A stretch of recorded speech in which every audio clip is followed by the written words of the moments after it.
Moving on. Next topic of conversation. Oh, okay, we're going to start off with this one right here. So, China, and I don't mean to we've been bashing China now for 2 weeks in a row, and I don't mean to be doing that. They're very bashful. China, in typical Chinese, typical China fashion for the government here, I'm talking about the government, not the culture, but in typical Chinese government fashion, China is overfishing, not abnormal there, but now they're overfishing Argentinian waters. They are hanging out at the 201-mile mark outside of Argentina. That's where international waters begins. And they are sending fleets of vehicles, fleets of fishing, these boats right here, they're sending to Argentina, halfway across the world, to fish for squid, and they are fishing them out. Yeah. If you look here, so we'll get into the story in just a moment here, but this is South America. And I don't know what city that is, but these are the big cities on the eastern seaboard of South America. This right here is the Chinese fishing vessels. They hit up. Going after all of their squid. Yeah. So, go ahead. I don't even know where to begin with this. I mean, this is a story. This is something that it's upsetting, but it is international water. It's legal.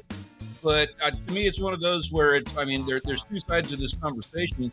What do you do about this? Do you care? It bugs me. I know I've watched a wildlife special on Argentina last year, and it talked about the land mass and animals, and it talked about the ocean.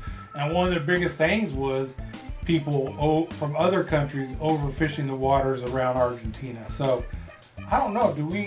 I think we're kind of buddies now with Argentina, if I'm not mistaken. I know we are friends with Venezuela again now. But anyways, not to get political, if they're our buddy and they need help, maybe, send a destroyer or two down there. Yeah. Chase away the fishing. But no, I don't know what the answer is. But, they're known for doing that other places in the world too. And yeah, if it's international waters and there's no international, I don't know, UN or whoever has any kind of rules about it, I don't know. You know what? I think that's what it comes down to. Also, that's I guess another portion of the conversation is that it would be the UN, I guess, is the one who has to do something about it. And according to the rules, it's legal. Like, they can do this. So I don't know. Just because something's legal doesn't mean it doesn't piss me off sometimes. We talk about the snapper fishing here in the United States, and I know the rules are goofy, but we follow them. We do we follow the rules that are given. But we also talk about how the rules are circumvented very easily with something like snapper fishing. And I don't know. This is just one of those things that kind of gets under my skin. Like, squid. So we don't fish for squid. None of us have ever fished for squid. I'm speaking for the both of you, but I assume we're on the same boat with that. I love calamari. I love calamari, and we've caught fish that have squid bites in them. Obviously, we use a lot of squid for bait, and I love calamari, but I feel like this is one of those things where it's left unchecked. This is exactly the sort of thing that causes regulations that end up trickling down to the wreck guys.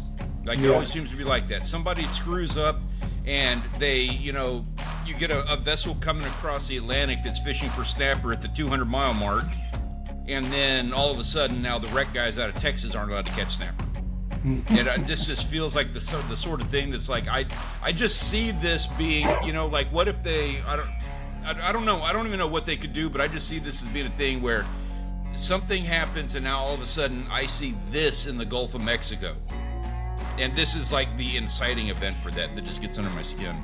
The trouble of it is, too, you see this in other realms dealing with international, but even if an international body makes laws forbidding something, there has to be an enforcement capability and a desire to enforce.